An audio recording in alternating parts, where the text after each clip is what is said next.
Hey there. In this explainer, we'll see how Lila Zebra Digital Twins are totally revolutionizing FMCG market research. Let's dive right into this huge shift. We're moving from slow PDF reports to blazing fast stakeholder sprints. You know, a traditional FMCG report from Mintel or Euromonitor usually runs you 15 to 50,000 euros. Even worse, they take 6 to 12 weeks. By the time you get those insights, they're completely outdated.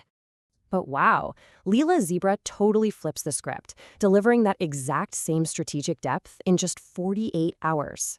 So what is an FMCG digital twin? Well, it's a structured behavioral simulation, not some 3D model. It's literally a living simulation where you can challenge assumptions. It's totally unlike a boring static snapshot. A standard launch maps 7 key stakeholder clusters, filling them with active AI agents playing very specific roles. Like if you're a DAX supplement brand, you'd literally simulate an EDK buyer and a regulatory officer. We use 2 types here. Sims mimic the market personas, while twins replicate your internal client-side stakeholders. And since these agents use live web research, you get zero hallucination tracking, perfect for compliance teams and investors. All this intelligence powers a super rapid sprint, starting with brief ingestion and some highly targeted live research. Then, agents generate traceable SWOT analyses and instantly synthesize the whole thing into one unified intelligence report.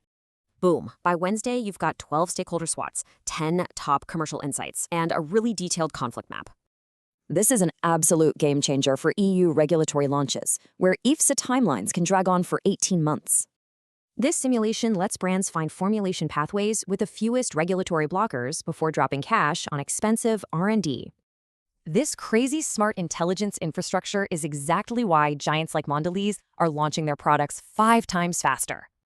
With ROI like that, it's no wonder the global digital twin market should hit $471 billion soon.